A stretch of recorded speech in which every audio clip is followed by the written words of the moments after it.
What's poppin' T Squad? It's your girl Keisha. And I'm here with tonight's All Tea, All Shade Married to Medicine LA Season 2, Episode 2 review. So over the weekend, Dr. Heavenly went live on Zoom with some of the castmates, and them bitches was arguing, going back and forth. She had Imani friend Leah on the line, and Jazmin, and them hoes was going back and forth on some of the issues from last week's episode. Jazmin was in an uproar, honey. Them bitches had her hot and palpitated. I want to know how Leah is a friend of the show, and she getting more shine than Imani, who is a goddamn castmate. Like, what the fuck? What is going on here? But this is what happened. In Inglewood, I walked home. There were times when I got jumped. Nobody never mentioned pretty, sis. You did. No, I didn't say that. I said you said it. You said it. Angry. O'clock in the afternoon. Why do you have on a bathrobe? That's first. Why are you worried about it? It's like your scarf. Why are you worried about it? Because I'm not going to work. Don't ask me. Let me. That's your problem. Secondly, nobody said nothing about you being pretty. I said you were. That's your issue. You don't do you. Jazzy does Jazzy, and you guys do Jazzy. Get over it. Do you? Who was the guest on this show? Who was on the flyer? Now I am. You or me? So I'm confused on who's doing who. Because it seems like you're doing people. I'm about to go. I'm messing my image up. I'm leaving. Bye. Exactly. Girl, why you calling in? She's so bothered. I'm not bothered. You know why I'm bothered? Hold on. Let me breathe 5 seconds. Wait a minute, Mack. Breathe 5 seconds. Come back and let's have a conversation, okay?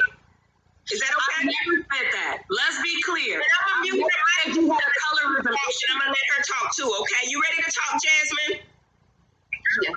Okay, I'm gonna mute the mic. Okay, let her talk. Okay, go ahead. Particularly, I was annoyed by the fact that Leah mentioned I said that I get jumped because I'm pretty. I never said that. People love to say what I say. Second, Imani, what did you bringing your grandmother's picture have to do with anything? What was that about? What was that? All right.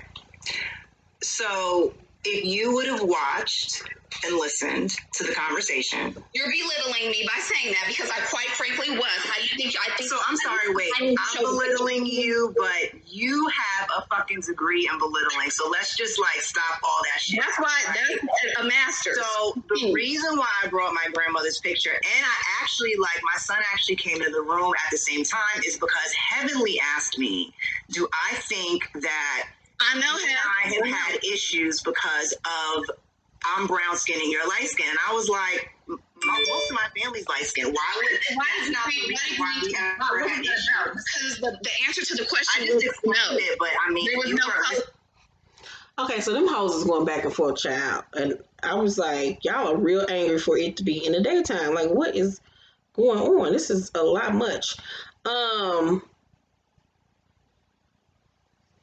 So on tonight's episode,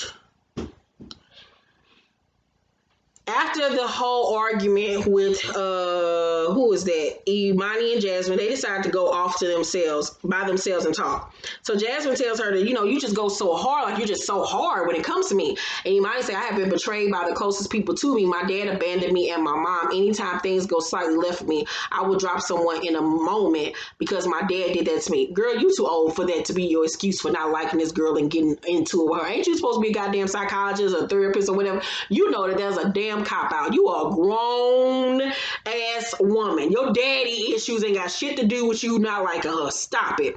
You think that she's dumb or you think she's vapid. Just be honest. So Jam said, I think we should try to get to know each other because I think you're going to love me. So they give each other a hug or whatever, and they trying to start over, but as you can see, it doesn't work. So Quad asked Jazmin, does she feel the conversation with Imani was real? And she was like, yeah, I feel it was real. And I was like, Quad, why do you fucking care? Oh, because you trying to hop on this gravy train and be her friend so you can get her connects. Okay. So Big Tits McGee, aka Shaniqua, is trying to balance work and being a wife and mom. She wants to go do real estate now, and she talks about it to her children on the way to school. And her kids don't even think that she should do this. They like, girl, I need for you to have several. I think that she should do whatever she feels like that would make her happy and that would be beneficial to her. So Kendra, we see, grew up in South Central. Her dad is black and her mom is Vietnamese. And now it makes even more sense why she took Heavenly's racist ass comments to heart, because she's, Vietnamese and, her husband is Chinese. And, you can't judge a book by its cover because her heavily ignorant ass thing is thinking she just talking to a black woman and not even knowing that this girl is mixed her goddamn self. You got to be careful what you say to people and around people. So her husband is Chinese. They met while being interns, and they fell for each other. And he's a cute little man. He is so cute to me. So her husband is internal medicine and she's an OBGYN. And they're just struggling to have time with each other because they're always working. They got this brand new baby. And like she said, she knows a lot about, babies when, they're in the womb. But when it comes time to being a mama, she learned it as she goes. So it's Britten's birthday party. Mack is throwing her a 43rd birthday party.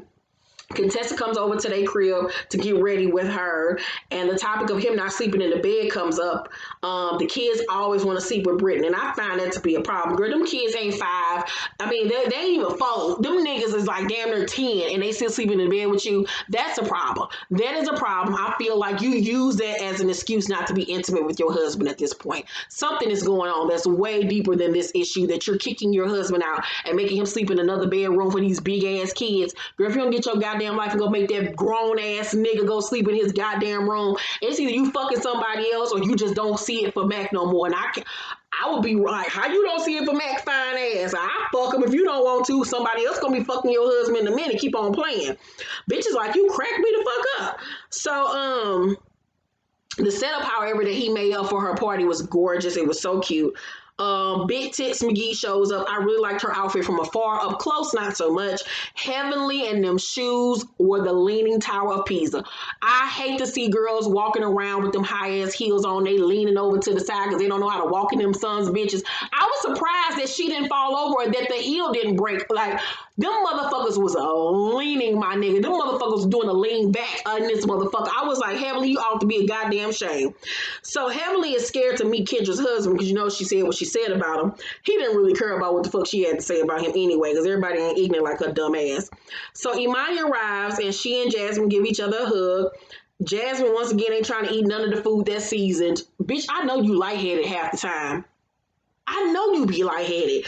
So they ask Imani where her husband is, and she tells them that he's out of the town and that he'll be out of town for 3 months, and that he's came home only once, probably every month. So Jazmin and Big Tits is sitting there looking like, oh really, bitch? Couldn't be me. So Jazmin in her confessional say, why are you married if you're fine with your husband being gone? I call bullshit. And I was like, now see, here you go speculating. You doing exactly what she did to you last season. Everybody don't gotta be around their husband like that. Like, and she knows why, they have to be apart. This man is over there starting a business that's gonna be profitable for their family. So Britten is late because Contessa ass is lost. They finally get there. Britten loves the decor and the setup and how, Mack did for the party or whatever. I wish her look would have been a little bit more glam, but it is what it is. I really like Britten. So Jazmin and Big Tits say that Imani relationship seems odd and that she skirted around the topic. So Britten and Contessa walk over and Jazmin tells them what they were talking about. And Britten says, in her confessional that she already knows what's going on with Imani and her husband. But of course, she's not going to bring it up to them. So she plays dumb. So Britten say, is he in jail? Like she really fucking with them, like, to feed into their whole scenarios of why Phil is gone. So they, of course, run with that shit. And they was like, ooh, what if he is in jail? So Jazmin say, I'm wondering, is that why she has a problem with me? So the girls gather for brunch the next day.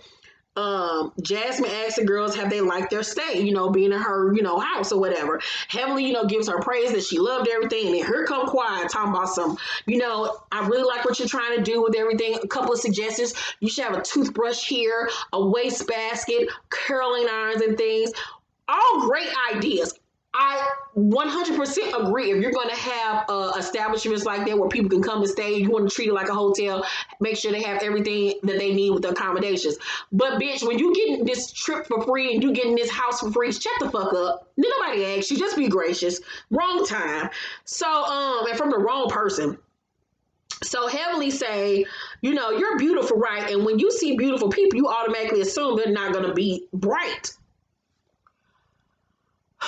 Heavenly is fucking exhausting with the stupid shit that comes out of her mouth. So Jazmin was like, why? And Imani says to Heavenly what she said wasn't appropriate, but she understands because she's a lot like Heavenly in that way.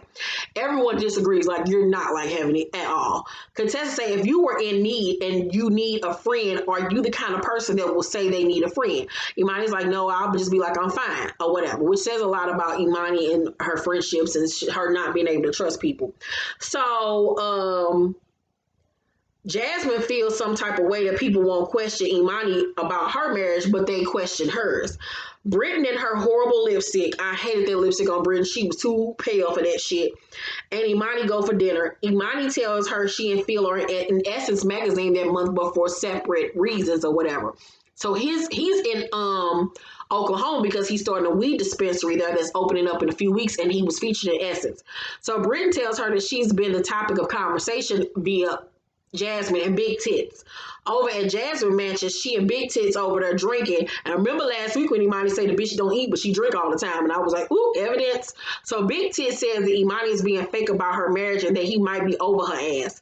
Imani admits that she lied to Jazmin about what Phil was doing in Oklahoma. She told her that it was for health and wellness because he didn't want anybody to know what he was doing until the article came out.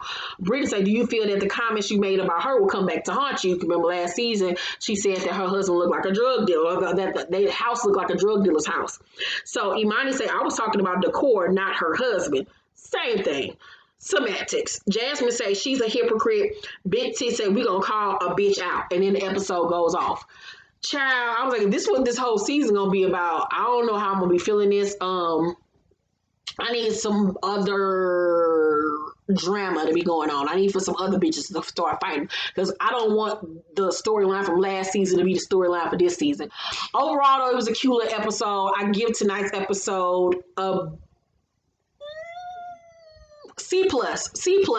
They got to give me something else. They got to give me some new drama. They go on a trip. Somebody got to pull somebody hurt. We need something different. You know what I'm saying? Let me know what y'all thought about tonight's episode of Married to Medicine LA. Make sure to thumbs up this video, like, subscribe, and hit that notification bell button. I love you guys. Also, behind the scenes, T will be on hiatus until Real Housewives of Atlanta reunions go off. There's just too many shows for me to be filming in one day. Love you guys. Happy Mother's Day to all of my T Squad members out there. Love you to pieces. Bye.